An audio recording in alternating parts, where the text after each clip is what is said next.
본 방송에서 제공하는 투자 정보는 투자 판단에 대한 조언입니다. 방송에서 제공하는 주식의 가치, 가격 상승 및 가격 하락에 대해서는 방송사에서 보장하지 않습니다.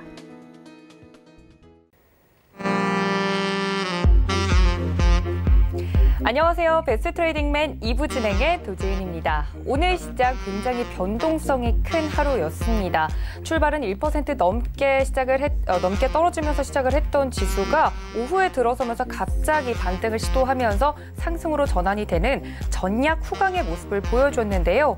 오늘 시장 어떻게 해석하면 좋고 내일장 전략은 어떻게 챙겨가면 좋을지 오늘도 두 분의 위원님들 모시고 이야기 나눠볼 테니까 채널 끝까지 고정 부탁드립니다. 또 본 방송에서 제공해드릴 정보는 투자 판단에 대한 조언일 뿐 해당 주식의 가치나 수익률을 보장하고 있지는 않습니다. 또 서울경제TV는 자본시장 통합법 준수하고 있는데요. 1:1 투자 상담, 유사 수신행위, 모임과 영업행위 등 모든 불법 사항을 엄중히 금지하고 있다는 말씀까지 전해드리면서 저희 배트맨 2부도 힘차게 출발합니다.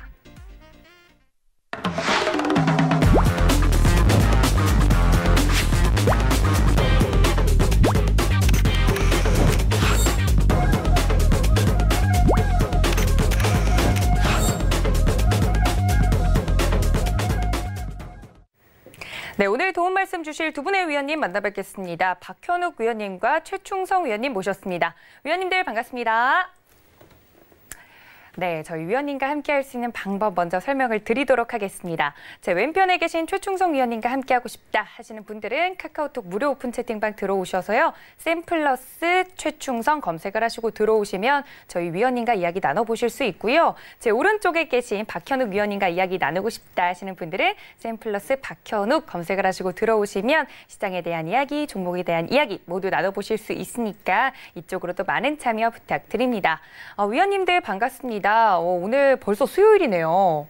네. 사실 수요일만 지나면 일주일이 금방 간다고 하는데 수요일장이 그래서 힘들었나 봐요. 어떻게 생각하세요? 박현욱 위원님?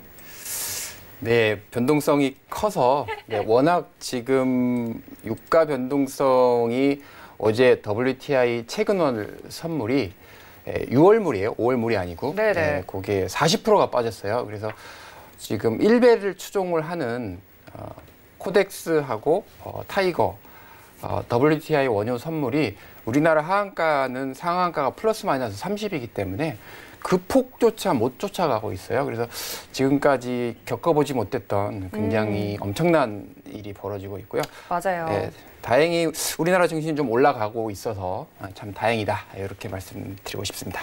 알겠습니다. 맞습니다. 이따가 국제 유가에 대해서 이슈 이야기는 잠시 뒤에 나눠볼 테니까 끝까지 채널 고정해 주시고요. 오늘 시장 점검을 해봐야 될 것 같습니다. 위원님께서 아까 살짝 이야기를 해주시긴 했지만 저희 오늘장 어땠는지 한 줄로 정리해보는 시간 가져보도록 하겠습니다. 위원님께서 박현욱 위원님께서 말씀을 해주신 것처럼 오늘 다행히 상승으로 마감을 지어는 줬지만 아침에는 굉장히 지지부진했었거든요. 이슈가 나오기 전까지 오늘 시장을 한마디로 정리를 해볼 텐데 처음에 이제 오늘 떼신 기념으로 박현욱 위원님께 먼저 여쭤보도록 하겠습니다. 오늘 시장 한 줄 정리해보자면 어떻게 정리해볼까요, 위원님? 네, 지금 저 한 줄로 하면 김정은 때문에 단타하자 이렇게 정리하겠습니다. 김정은 국무위원장 때문에 단타하자? 예. 어떤 이야기일까요? 네, 지금 어제 메신저로 많이 돌았던 얘기죠, 그렇죠? 사망설이 돌고 있습니다.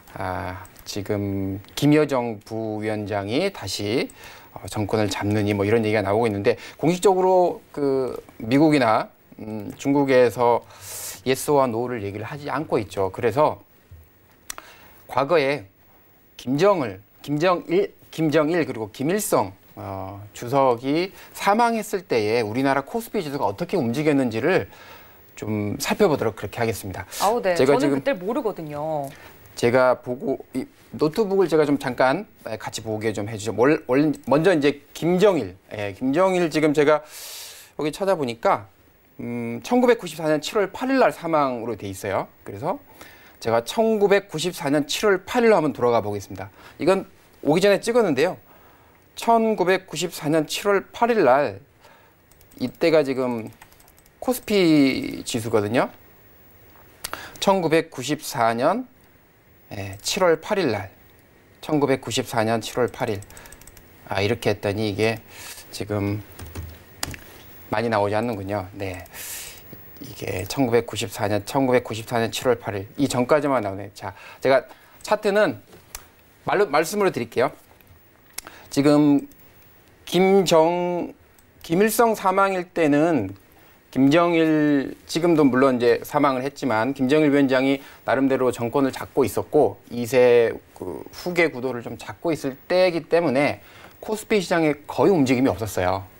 근데 김정일 위원장이 사망했을 때는 지금 이제 이복 형인 이제 뭐 외국에서 테러를 당했다고 하는 그 두 사람의 권력 암투가 예견이 됐었고 아직까지 나이가 젊었기 때문에 북한에서 어떤 내분, 권력 암투로 인해서 한반도의 불확실 상황이 굉장히 증폭이 됐었던 때입니다. 그래서 그때 상황을 보면 코스피 지수를 그때 제가 살펴봤더니 하루만 그때 그 연휴가 끝나고 그 다음 날 코스피 지수로는 한 3%, 코스닥은 한 장중 마이너스 5% 정도 빠졌고요. 장중의 급등락을 거치면서 조금 빠졌었고 그 이후부터는 그 당일날 저점을 하락 뚫지 않고 계속 올라갔었습니다. 그래서 결론은 뭐냐면 지금 계속 뉴스는 김정은 위원장의 어떤 그 부재에 관련된 불확실성 때문에 증시가 안 좋을 거다라고 굉장히 안 좋은 뉴스가 많이 나오는데요. 사실은 지금 김일성보다는 김정일 사망 시와 굉장히 비슷한 상황이 될 수도 있기 때문에 혹시 그 당일날 어떤 안 좋은 뉴스 때문에 국내 증시가 빠진다고 하면 뉴스는 굉장히 안 좋은 뉴스가 나오더라도 자기가 보셨던 혹은 자기가 사고 싶었던 종목을 절대 손절매하지 마시고 사시자 이렇게 말씀을 드리고 그렇게 하려면 어떻게 해야 되겠어요? 평소에 현금이 좀 있으셔야 돼요. 그래서 제가 짧게 끊어가자라고 말씀드린 게 지수도 반등을 많이 했는데 북한 김정은 관련된 불확실성이 최근에 나타났어요. 김일성, 김정은 사망일 때도 실제로 사망일 날 실시간으로 보도된 건 아니기 때문에 정확한 사실은 누구도 알 수 없거든요. 여러 가지 정황이 있긴 하지만 그래서 현금을 항상 조금 가져가는 그러한 투자 습관을 가지자 이렇게 말씀드리면서 마치겠습니다. 네, 어제였죠. 이 이슈 관련해서 한번 다루긴 했었는데 아무래도 지정학적 리스크가 커지고 있는 상황에서 단기 매매를 통해서 좀 적극적으로 수익을 내는 데 집중을 해야 된다라고 위원님께서 한 줄 정리를 해주셨습니다. 그럼 저희 최충성 위원님께도 한번 여쭤봐야 될 것 같아요. 위원님은 오늘 시장 어떻게 보셨어요? 네, 저는 이제 한마디로 말씀드리면 일단 의문이 가득한 시장이었다라고 말씀드리고 싶습니다. 물음표가 좀 많이 남는 시장이었다. 네. 굉장히 이제 물음표가 좀 많이 남는 그런 시장이었는데 아침에 뭐 미 증시 그리고 유럽 마감한 걸 아마 보시고 굉장히 좀 겁을 많이 먹으셨을 거예요. 폭락이 나왔기 때문에 일단 그러한 부분에 대해서 굉장히 좀 걱정을 하셨을 텐데 오히려 시장은 잘 버텨주고 상승으로 돌아서는 모습을 보였습니다. 일단 그렇다고 하락도 굉장히 많이 줬던 부분이 아니기 때문에 일단 그러한 부분에 있어서 정말 우리 증시가 상승할 이유가 있는가에 대해서 의문이 많이 남는 시장이고 조금 전에 이제 전문가님께서 말씀하신 것처럼 김정은이라는 타 국가에는 없는 우리나라에 있는 그 리스크를 가지고 있음에도 불구하고 시장이 상승을 한다. 는 것에 대해서 어느 정도 좀 의구심을 가지고 대응을 하셔야 됩니다. 일단 인버스나 뭐 레버리지 잔량 같은 것도 아침에는 인버스 잔량이 조금 많았었는데 지금 뭐 인버스나 레버리지 제가 업종에서 저희 회원님들께는 몇 번을 말씀을 드렸었는데 대응을 하실 때는 지금 이러한 시장이 상승할 수 없음에도 상승을 한다는 건 인버스나 이런 물량에 대해서 조금 연구를 하실 필요가 있어요. 개인들이 최근 인버스를 굉장히 많이 매수를 했습니다. 하단부터 떨어질 거야에 계속적으로 베팅을 하고 있는데 외국인이나 기관 투자자들은 개인들이 돈 버는 걸 원하지 않거든요. 그런 물량을 주지 않기 위해서 조금씩 계속 빼내는 겁니다. 힘을 빼고 있는 과정이라고 저는 보이고 어쨌든 하락은 발생을 할 것이라고 저는 보고 있습니다. 객관적인 시각에서 제가 말씀드렸지만 상승에 대한 이유는 10가지, 100가지 그 이상도 돼야 되지만 하락에 대한 이유는 단 한 가지로도 시장은 언제든 하락할 수 있기 때문에 일단 지속적으로 좀 짧게 대응을 하시고 일단 현금 확보를 지속적으로 하시는 그런 전략이 좀 필요한 시장이 아닐까 생각됩니다. 네, 이런 근본적인 리스크가 해결이 되지 않는 상황에서 시장이 버텨주는 게 오히려 더 의문이다라고 위원님께서 말씀을 해주셨습니다. 시장의 방향성을 저희 최충성 위원님은 아래로 보고 있기 때문에 거기에 대해서 좀 대응을 하는 방법이 필요하지 않나라고 말씀을 드렸으니까 이 점 꼭 참고 부탁드립니다. 이렇게 오늘 시장 한 줄 정리를 해봤으면요. 오늘 장을 이끌었던 두 개의 이슈를 만나보도록 할 텐데요. 그중에 첫 번째 이슈부터 만나보도록 하겠습니다. 만나보시죠.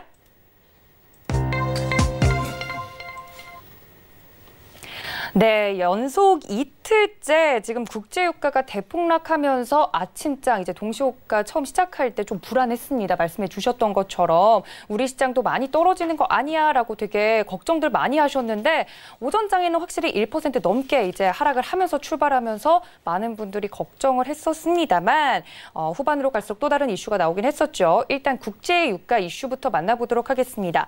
최충성 위원님께 먼저 좀 여쭤보도록 할게요. 위원님, 이틀 연속 지금 국제유가가 하락하고 있다고 하는데 여기에 대해서 어떻게 생각하시나요? 네, 일단 이틀 연속 폭락한 거에 대해서는 지속적으로 제가 뭐 기저효과라는 부분을 계속적으로 말씀드리는데 뭐 감산합이나 이런 부분들이 진행이 됐지만 단기적으로 어느 정도 소나기는 피할 수 있는 그러한 시장에 좀 그런 훈풍을 불어넣는 그런 거는 작용을 할 수 있지만 장기적으로 봤을 때 어쨌든 하락이 나오게 돼 있고 그러한 것들은 언제든 깨지게 돼 있어요. 유럽도 보시면 아시겠지만 처음에 한 우리 뭉터기로 좀 뭉쳐서 통화도 합치고 이렇게 대응을 하자라고 말을 했었는데 그리스도 떨어져 나가고 지금 뭐 브렉시트 이런 부분도 계속 논의가 되고 있기 때문에 일단 그런 부분들이 어느 정도 나오면 그 나라에 대해서 이익을 챙기려고 하는 손해를 보지 않으려고 하는 그런 심리들이 다 있기 때문에 그러한 것들은 계속 장기적으로 끌고 갈 수 없습니다. 물론 시장을 살리기 위해서 어느 정도 노력은 하겠지만 계속적으로 갈 수 없다는 부분 그리고 지금 일어나고 있는 것들은 지금 당장에 뭔가 표면적으로 보여지는 것들이 아닌 좀 중장기적으로 봐야 좀 티가 나는 그런 것들이기 때문에 일단 그런 점들을 잘 생각을 하셨으면 좋겠고 제가 아까 인버스나 레버리지를 말씀을 드렸었는데 개인들이 원유가 어느 정도 하락을 하니까 레버리지를 계속적으로 샀단 말이에요. 일단 그러한 관점에서 외인들, 기관들은 전혀 물량을 주고 싶은 마음이 없습니다. 그렇기 때문에 오히려 유가가 떨어지는 것이 아닐까 에 대해서도 조금 의문심을 가지실 때이고 일단 지금 원유나 이런 것에 대해서는 좀 중장기적으로 어느 정도 제가 말씀드렸지만 중장기적으로 대응하시는 건 괜찮습니다만 단기적으로 대응을 하신다면 조금 손해를 입으실 수 있기 때문에 이 변동성이 있는 시장에서는 조금 조심스럽게 대응을 하시는 그런 전략이 필요합니다. 일단은 짧게 대응하시고 계속적으로 현금 확보 기회는 준비된 자에게 찾아오기 때문에 일단은 계속적으로 좀 방어적으로 대응을 하셔야 될 시장이 아닐까 생각됩니다. 네, 최충성 위원님께서 말씀해 주신 것처럼 오늘 특히 신한 레버리지 WTI 원유 선물 ETN 같은 경우는 일주일 새 가격이 62.9%나 하락하면서 개인 투자자들의 이제 손실이 크다고 뉴스가 계속해서 나오고 있더라고요. 저는 이렇게 원유를 좀 추종하는 상품이 있는 줄 잘 몰랐는데 여기에 이제 들어가 있는 개인 투자자분들의 손실 폭이 크다고 합니다. 그만큼 원유 가격이 지금 정상이 아니라는 건데 여기에 대해서 저희 박현욱 위원님께도 여쭤보도록 하겠습니다. 위원님, 이 이슈 어떻게 보셨어요?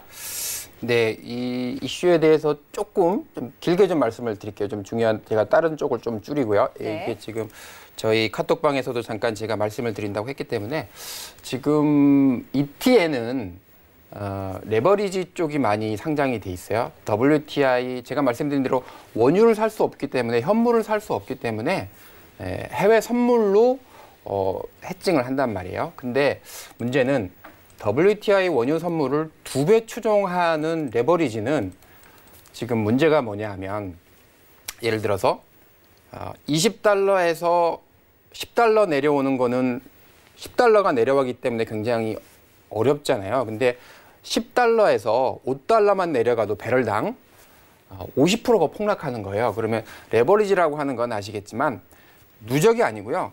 당일 하루에 상승이나 하락폭의 2배를 추정하게 돼 있습니다.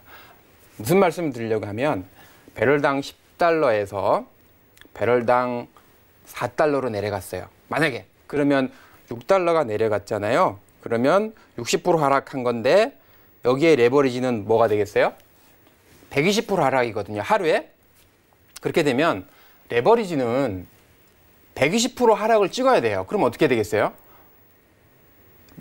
ETF가 아닌 ETN 2배짜리는 손실로 확정이 돼버립니다. 나중에 다시 유가가 배럴당 20불로 올라간다고 하더라도 손실로 확정돼서 끝나버려요.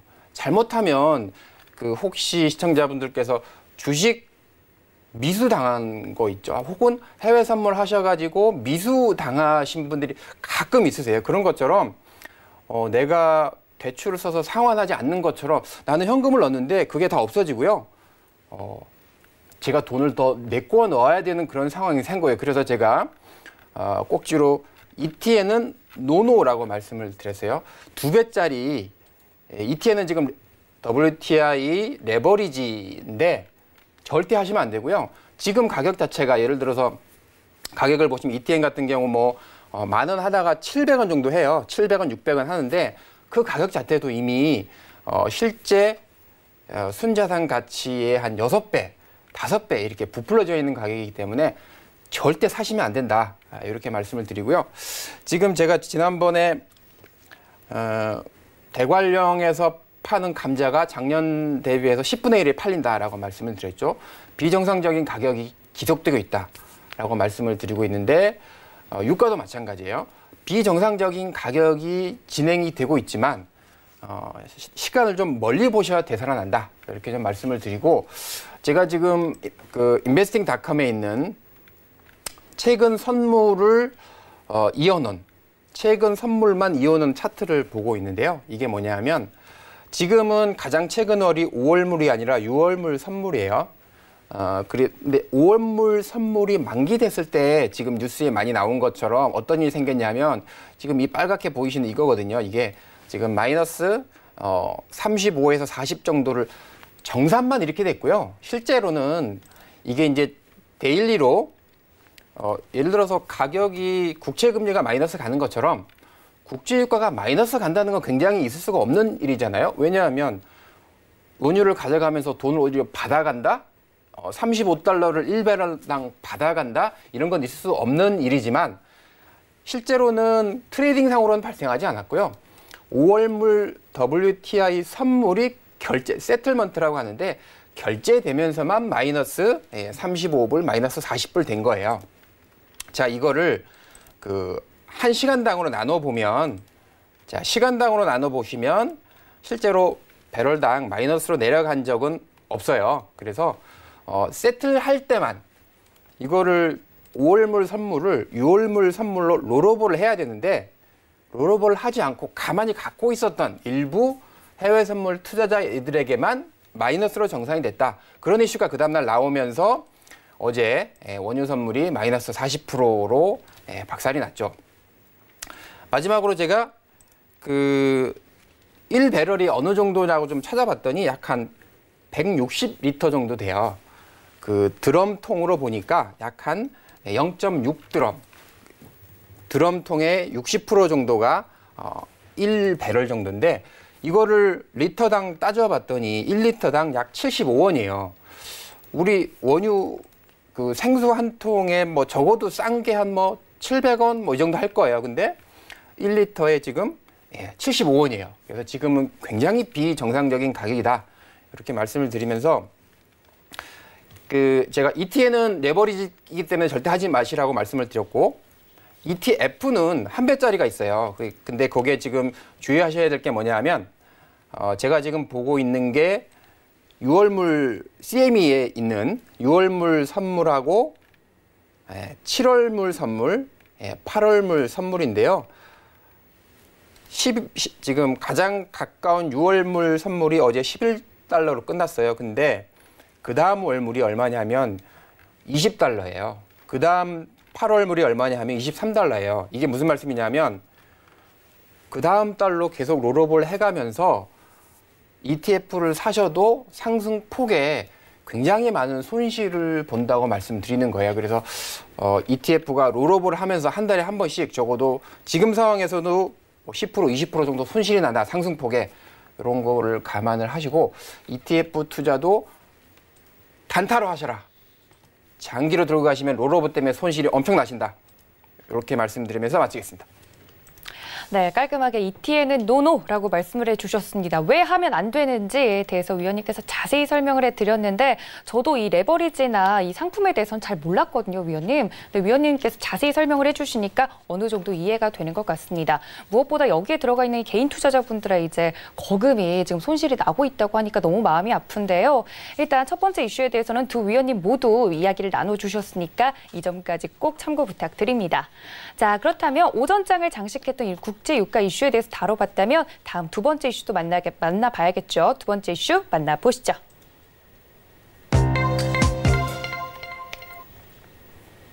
네, 지지부진했던 오전 시장이 지나가고 오후에 드디어 정부의 브리핑이 나왔습니다. 고용안정 대책 중에 9.3조 정도를 3차 추경으로 재원을 마련을 하겠다. 이런 브리핑 내용이 나오면서 정부 브리핑에서 언급이 됐던 모든 섹터군들이 들썩들썩하는 모습을 보여줬습니다. 그래서 오후에는 결국에 시장이 상승으로 마감까지 됐었는데 일자리 관련주, SOEC 관련주, 특히 뭐 시멘트, 중소형 건설주 등 섹터 로테이션이 굉장히 빠르게 오후에 진행이 됐던 모습이 보여줬습니다. 여기에 대해서 좀 이야기를 나눠보고 싶은데 최충성 위원님, 이 브리핑 리딩하시면서 보셨잖아요. 네. 이 이슈 어떻게 보셨어요? 네, 일단은 지금 당장 제가 말씀을 드렸지만 지금 당장에 효과가 있을까라고 일단은 의문이 남는 계속적인 장이었기 때문에 일단 효과가 있을까? 기저효과를 이해하자에 대해서 처음에 말씀을 드리겠습니다. 일단 지금 시장 자체는 완벽하게 뭔가 해소시키기 위한 노력들을 계속적으로 하고 있습니다. 그리고 총선 관련해서 뭐 끝났다라고 생각하시는 분들도 계시겠지만 일단 총선 관련해서 이번 총선은 어찌 보면 대선과 직결이 되는 부분이기 때문에 다만 기간적인 차이가 있을 뿐입니다. 일단 중기적인 관점에서 접근을 하실 때 뭐 총선 관련주 기존의 뭐 인맥주를 보시라고 말씀드린 게 아니고 제가 계속적으로 말씀드렸던 부분은 각 인맥주임에도 불구하고 각 이제 후보가 공약으로 내놓은 것들이 있습니다. 지금 이러한 것들을 만약에 그런 공약을 잘 체크를 하셨다면 저점에서 오히려 떨어졌을 때 추가 매수를 진행하고 일단 수익권으로 돌아오는 그런 모습들을 보였을 텐데 일단은 그러한 기저효과를 좀 이해하시고 물론 시장은 기대감에 상승하는 시장이긴 합니다. 사람들의 기대감에 엄청나게 상승을 하고 선반영돼서 움직이긴 하지만 천천히 좀 중기적인 관점에서 이해할 필요는 있다라고 말씀드리고 싶고 일단 좀 멀리 바라보자. 그러한 관점에서 좀 멀리 바라보시고 투자를 하셨으면 좋겠습니다. 만약에 건설을 진행한다. 물론 주가는 건설 관련주들이 엄청나게 상승을 할 거지만 지금 당장 손실이 만약에 났을 수도 있어요. 단기적인 관점에서 올랐다가 떨어질 수 있기 때문에 파동의 관점에서 좀 이해하시고 추후에 한 번 더 파동은 발생할 겁니다. 일단 그러한 점들을 좀 잘 이해하셨으면 좋겠습니다. 그리고 이러한 관련주 뭐 추경을 진행을 한데 나는 뭐 이번 정부는 싫어. 그러니까 제가 말씀을 드렸지만 중립의 입장에서 시장을 바라보셔야 됩니다. 세력의 입장도 아니고 기관의 입장, 외국인의 입장이 아닌 개인 투자자의 입장도 아니고 중간의 입장에서 이러한 뉴스가 나오면 단순히 뭐 여당, 야당 이런 걸 떠나서 각 정부에 맞는 투자를 하셔야 돼요. 우리는 뭐 일반적인 사람들은 모르겠지만 우리는 투자를 하는 사람들이기 때문에 그런 추경 예산이 편성이 됐다. 제가 말씀드리고 싶은 건 물론 중기적으로 이러한 부분들이 효과가 일어나겠지만 지금부터 자금이 흘러가는 방향, 어떠한 섹터군에 이 사람들이 투자를 한다고 했으면 그런 것에 대해서 경기가 좋지 않아도 집행한다고 했고 돈이 들어갈 거기 때문에 상승할 수밖에 없어요. 다른 기업들은 상승하지 못할지언정 그 시장의 흐름에 따른 그런 매매를 좀 하시고 자금에 흘러가는 방향들을 좀 잘 체크해서 그런 관련 섹터군들을 천천히 좀 잘 옥석가리기를 하시는 그러한 시간을 좀 가지시면 좋겠습니다. 네, 위원님께서 말씀해 주신 것처럼 오늘 오후장에 이 정부 브리핑 내용이 나오고 나서 굉장히 빠르게 섹터군들이 교체가 되는 모습을 보여줬거든요. 그 위원님께서 해주신 말씀에서 힌트를 얻자면 그럼 지금 여당, 그러니까 이제 180석을 가지고 간 슈퍼 여당이 내놓은 공약주들을 좀 살펴봐야 된다는 건데 그럼 위원님께서 옥석 가리기를 할 때 좀 어떤 섹터군들을 특히 눈여겨보셨어요? 저 같은 경우는 오후장 너무 빠르게 변화해가지고 섹터군들을 따라가지를 못하겠더라고요.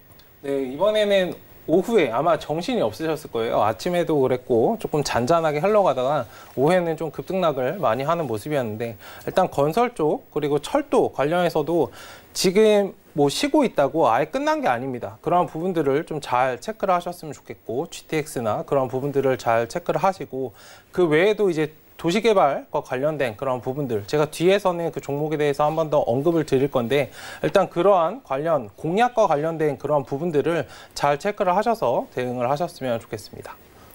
네, 알겠습니다. 힌트를 좀 얻은 것 같네요. 건설, 철도 기억을 해보도록 하겠습니다.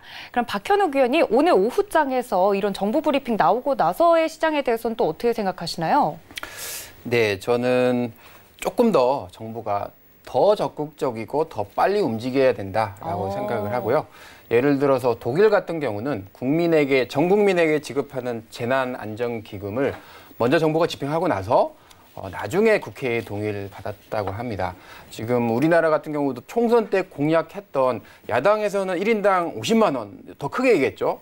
여당에서는 그거를 좀 줄여서 뭐 국민소득 70% 미만에게만 지급하자 이렇게 해가지고 서로 뭐 지금 하고 있는데 다행히 정부와 여당은 합의를 했다고 합니다. 하지만 일본보다도 규모가 작고 1인당 지급하는 금액이요. 또 상위 30%는 그거를 지금 기부로 하자. 기부를 해서 세속공제를 받자. 이런 식으로 지금 국민운동을 한다고 합니다. 그래서 그런 것들이 굉장히 좀 빨리 이루어져야 자영업자들이 살아나고 우리 그 경제 기반이 흔들리지 않는다라고 생각이 들고요.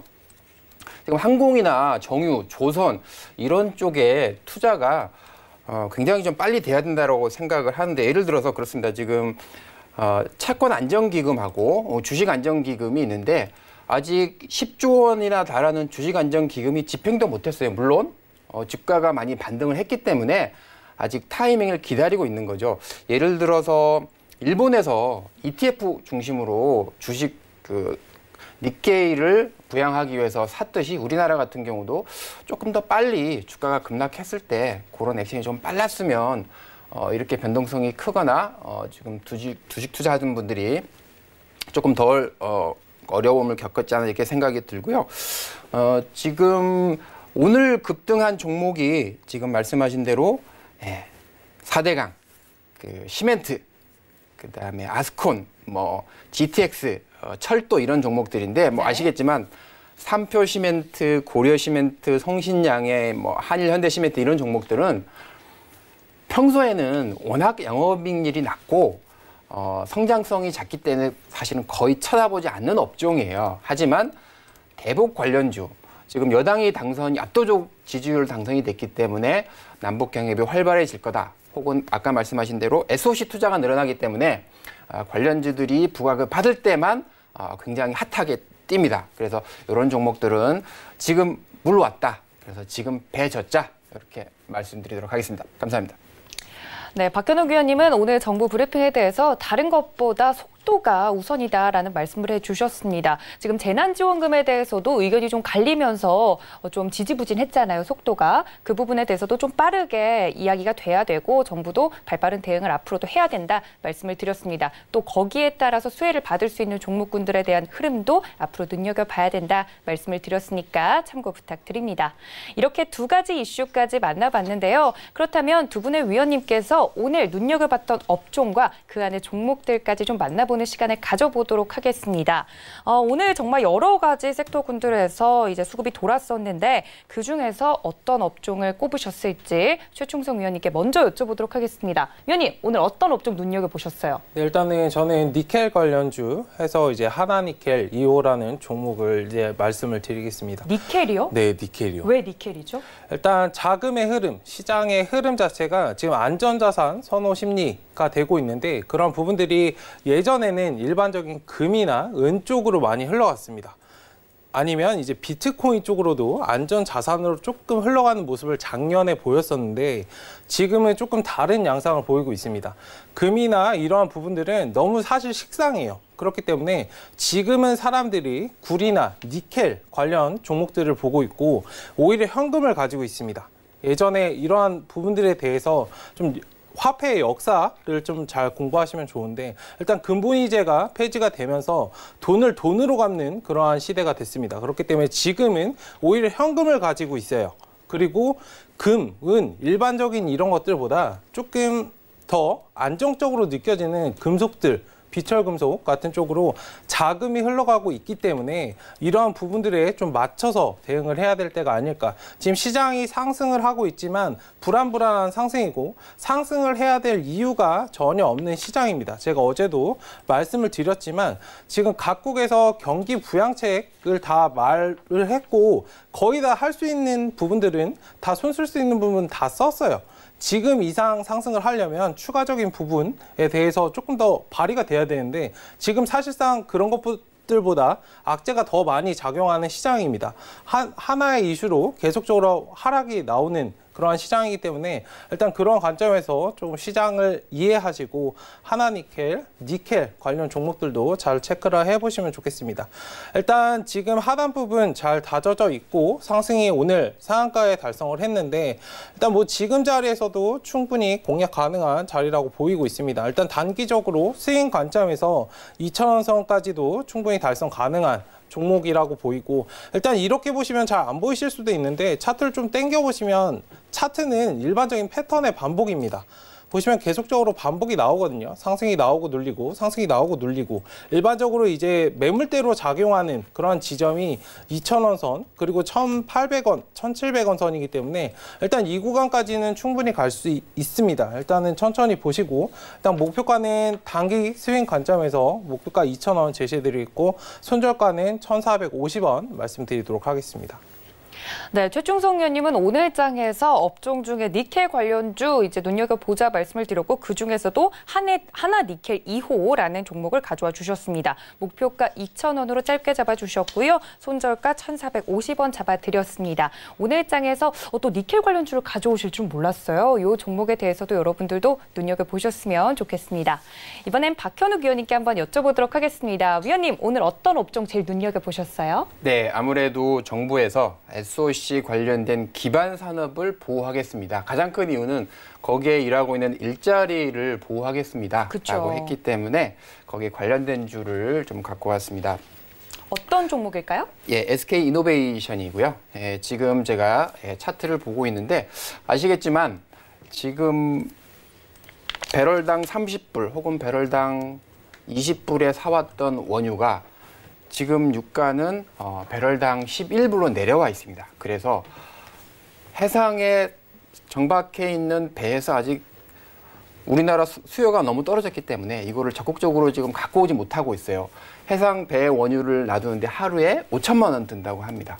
그리고 아시겠지만 가솔린이나 디젤 기름을 넣으실 때 800원 정도가 세금이라고 해요. 근데 지금 판매할수록 정제해서 계속 한국전력 같은 데 원유를 보낼수록 손실이 나기 때문에 지금 동사 같은 경우에는 정부가 세금 납부 유예 같은 혹은 발행한 채권에 대한 지급 보증 이런 거를 한다고 합니다. 그런 굉장히 지금 사이클 업종상으로 굉장히 어려운 시기다. 그때 가격이 얼마냐 하면 지금 가격이다. 그래서 항상 굉장히 어려운 시기에 가장 최악의 시기에 업종 대표주를 사시라 이렇게 말씀을 드리고요.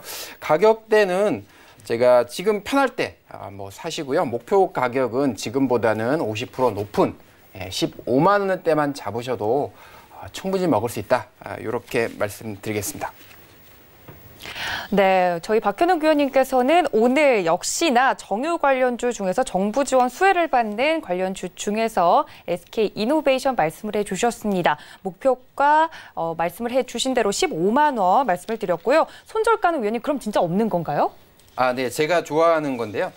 제가 상담을 하면서도 안 좋은 종목은 빨리 터세요. 그쵸. 나오셔요. 이렇게 말씀을 드리는데 굉장히 지금 이 투자하시는 업계에 굉장히 잘못된 것 중에 하나인데요. 물론 제 얘기 아니에요. 워런 버핏이 하신 얘기예요. 사실은 주가가 내려가면 손절매 하지 말고 더 사야지 왜 파냐 이거를 워런 버핏의 쉐어홀더 레터스에 계속 얘기를 하거든요.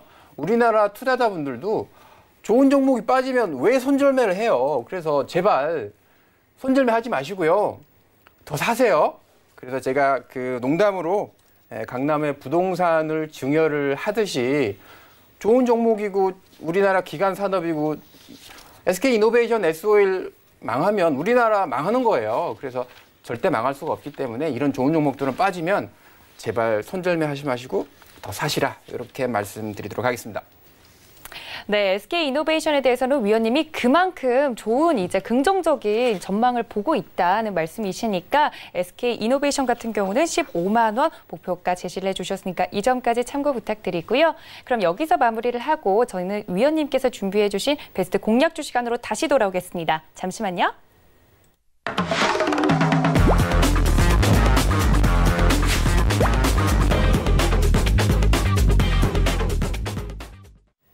많은 시청자 여러분들이 기다리셨을 내일장에 바로 공략해 볼 수 있는 베스트 공략주 시간입니다.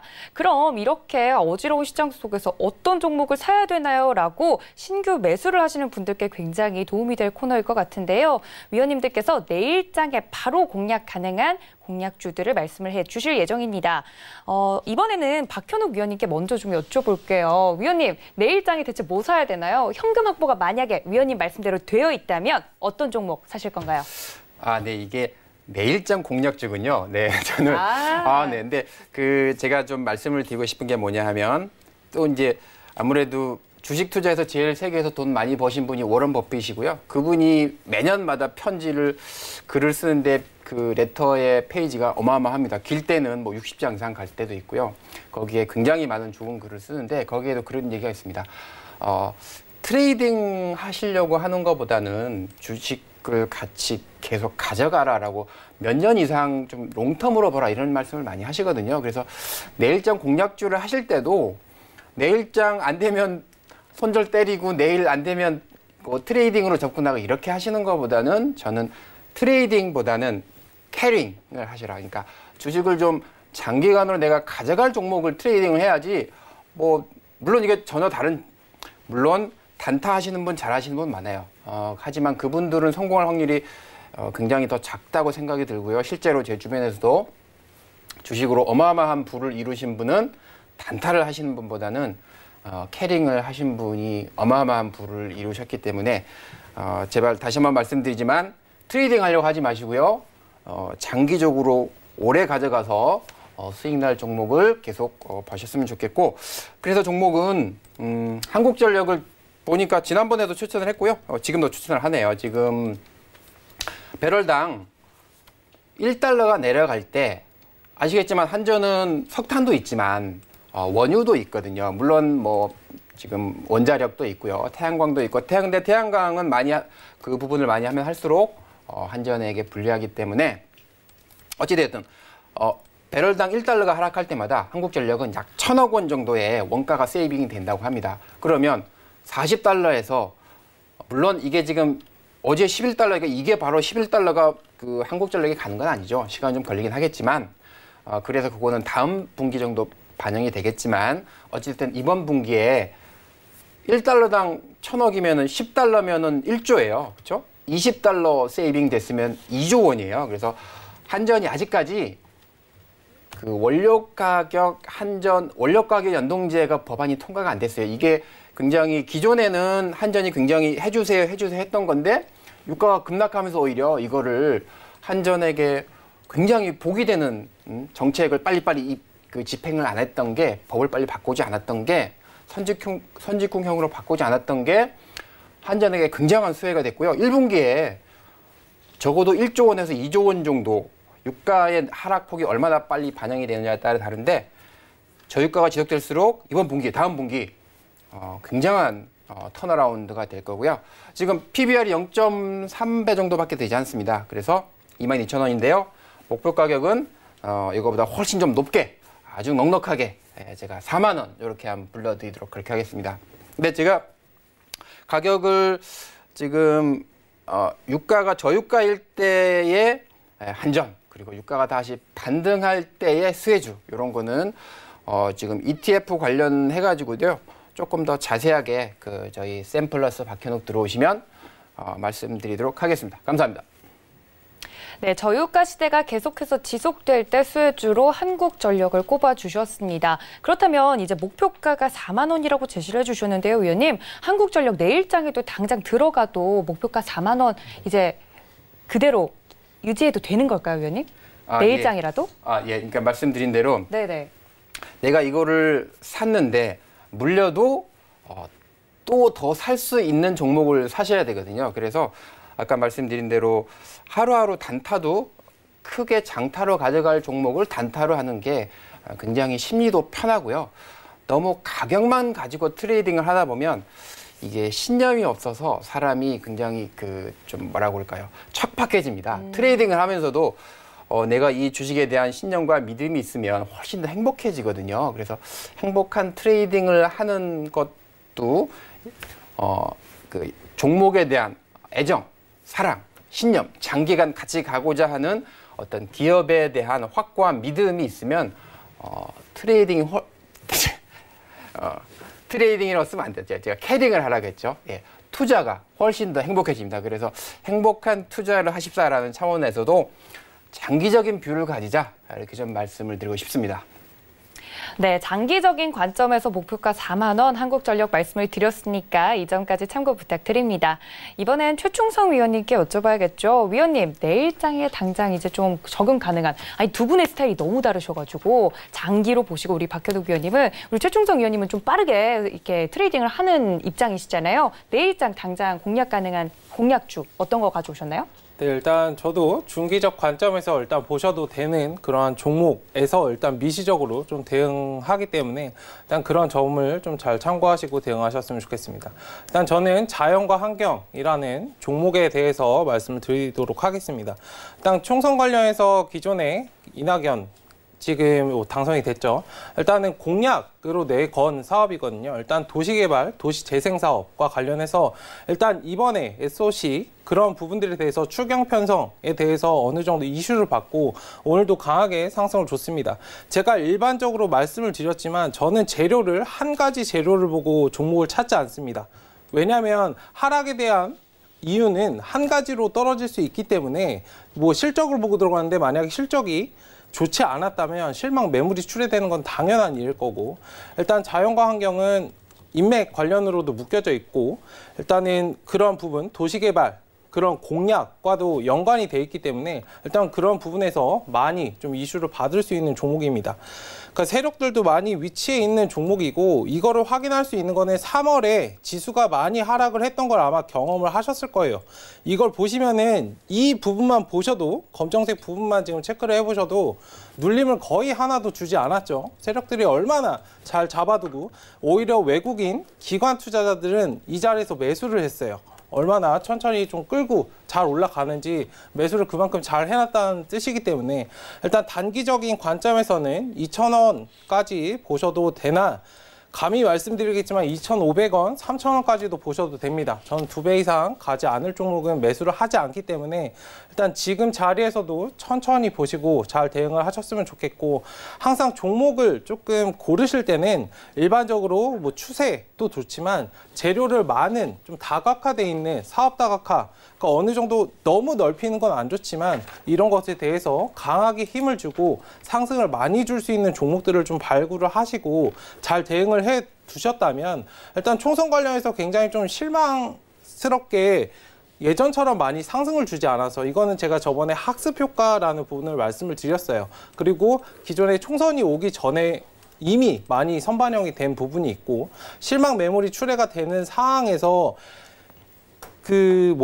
가치 투자의 관점에서 좀 접근을 하자면 총선 관련해서 단순히 그것만 보고 들어갔다면 매물이 출회가 되고 실망 매물이 출회가 되고 지수가 하락을 하기 때문에 사람들이 손절을 하고 나오게 됩니다. 오히려 이런 상황에서 추가 매수를 진행할 수 있는 거고, 저희 회원님들은 이 종목을 가지고 계신데 제가 계속적으로 괜찮다고 말씀을 드렸고 오히려 추가 매수까지 진행을 했고 오늘 수익을 어느 정도 실현해 드렸어요. 일단 그러한 부분에서 자기가 종목에 대해서 하락이 지금 발생하는 것에 대해서 이유를 찾아야 되고, 그게 종목에 대한 이유가 아니라면 손절할 이유가 사실상 없거든요. 그것에 대해서 분석이 잘 돼 있지 않는다면 내가 자신이 흔들리게 됩니다. 일단 그러한 부분들을 잘 이해를 하셔서 오히려 저점에서 더 사야겠죠. 일단은 그러한 재료들을 좀 잘 분석을 하셔서 대응을 하셨으면 좋겠고, 중장기적으로도 끌고 가셔도 괜찮은 종목이기 때문에 좀 천천히 보셔도 괜찮을 것 같습니다. 일단은 네네. 네, 위원님 그럼 가격 전략 말씀해 주셔야죠. 네, 목표가는 조금 전에 말씀을 드렸었는데 일단 단기적으로는 2,000원 선 제시해 드리겠고, 뭐 중기적으로 2,500원, 3,000원까지도 천천히 보셔도 됩니다. 그리고 손절가는 오늘 중간 봉 정도이니까 그러니까 저점 구간에서 잡지 못하셨으니까 일단 1,500원 제시해 드리도록 하겠습니다. 네, 자연광경 같은 경우는 목표가 2,000원, 손절가 1,500원 짧게 잡아주셨습니다. 일부 수익 실현을 했던 종목이라고 하시니까 그 점에 대해서도 위원님께서 내일장에도 공략이 가능하다, 또 중장기로도 볼 수 있는 종목이다 말씀을 드렸습니다. 위원님들께서 이렇게 매일매일 나오시면서 베스트 공략주를 말씀해주고 계신데 드렸던 종목에 대해서도 AS가 좀 필요할 것 같습니다. 빠르게 한번 지난 종목들에 대한 리뷰도 한번 만나볼 텐데요. 박현욱 위원님, 드렸던 종목이 부강약품을 저번에 주셨더라고요. 만약에 그때 공략을 했던 분들이 계시다면 어떻게 좀 AS를 도와드릴까요? 네, 지금 오늘 나온 뉴스가 뭐냐면 그 말라리아 치료제인 클로로퀸이 임상에서 실패했다는 얘기가 나왔습니다. 그래서 그 관련주들이 좀 많이 내려갔죠. 그래서 오늘 테마 중에 하락한 거를 보면 뭐 면역 항암제 관련 줄기세포 뭐 이런 종목들이 조금 안 좋아졌어요. 근데 지금 제가 말씀드린 부강약품은 이 회사의 그 지금 렘데르시비르가 어떤 적용증을 가지고 임상을 하고 있느냐 하면, 물론 이제 시카고에서 150명 임상을 했고요. 추가적으로 글로벌 300명을 더 하고 있습니다. 그 결과는 약 한 달 후에 나오는데, 예를 들어서 글로벌 3상을 통과하려면 적어도 500명 이상의 실제로 인체에 투여해서 결과를 시그니피컨트하다라고 돼야 되기 때문에 약 한 달 정도 있어야 되는데, 제가 이제 그 지난주에 두 종목을 굉장히 배트맨 3부에서 굉장히 심도 있게 드린 적이 있는데, 하나가 SK케미칼이고, 말이 SK케미칼이지 사실은 SK제약 백신이에요. SK 백신이고요. 두 번째 우리나라 백신을 만들 수 있는 치료제를 만들 수 있는 세 번째죠. 사실은 셀트리온 넘버1이라고 저는 생각하고요. 넘버3는 부강약품이라고 말씀드린 게, 렘데르시빌과 동일한 방법으로 지금 치료제를 개발하고 있는데요. RNA 복제를 방해하는 약품입니다. 그래서 부강약품은 우리나라 신약 11호로 그 특허약에 대한 인체에 미치는 그 안 좋은 거를 다 갖고 있어요, 데이터를. 그리고 아시겠지만 중앙연구소, 그 임상연구소를 했던 사람이 지금 대표이사로 올라와 있어요. 그래서 굉장히 RNA에 집중이 된 좋은 회사다라고 생각하시고, 멀리 보시고 올라가면 파시고 내려가면 사시고, 이런 거 꾸준히 하십사 말씀드리면서 마치겠습니다. 네, 부강약품 AS까지 만나봤습니다. 이번엔 최충성 위원님의 에이스 침대 만나볼 텐데요. 오늘 좀 쉬어가던데 어떻게 리뷰해볼까요, 위원님? 네, 일단은 에이스 침대 오늘은 잘 버텨주다가 조금 차익이 나오는 모습입니다. 일단 외국인 투자들이 조금 던져냈고, 일단 기관 투자자 그리고 개인 투자자들은 조금 물량을 받아냈는데, 일단 지금 자리에서 만약에 매수를 하셨다면 조금 더 천천히 보시고, 얘의 기준점은 121선이기 때문에 저 자리만 잘 지켜주면 됩니다. 저 자리 가깝게 좀 떨어졌을 때 오히려 제가 떨어졌으면 좋겠다고 저번 시간에 말씀을 드렸었는데, 일단 이 자리에서 옆으로 천천히 좀 횡보를, 여기 검정색 모양이 나온 부분을 똑같이 만들어주고 차트를 좀 만들어 간다면, 다듬어 간다면 좀 천천히 중기적인 관점에서 대응을 하셨으면 좋겠습니다. 일단 목표가는 여전히 45,000원 보시면 되겠습니다. 네, 위원님들이 드렸던 베스트 공략주에 대해서도 리뷰까지 만나봤습니다. 이 점까지 꼭 참고 부탁드리고요. 1시간 동안 함께해 주신 저희 두 분의 위원님과 인사 말씀 나누겠습니다. 위원님들 고맙습니다.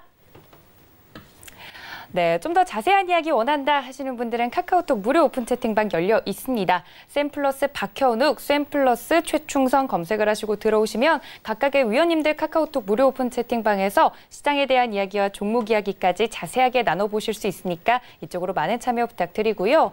또 본 방송에서 제공해드린 정보는 투자 판단에 대한 조언일 뿐 해당 주식의 가치나 수익률을 보장하고 있지는 않습니다. 또 서울경제TV는 자본시장 통합법 준수하고 있는데요. 1:1 투자 상담, 유선 거래처 소신행위, 무인가 영업행위 등 모든 불법사항을 엄중히 금지하고 있다는 말씀까지 전해드리면서 저희 배트맨 2부에서 준비한 소식은 여기까지입니다. 내일 여러분 성공 투자를 위해 다시 찾아뵙도록 하겠습니다. 시청해주신 여러분 고맙습니다.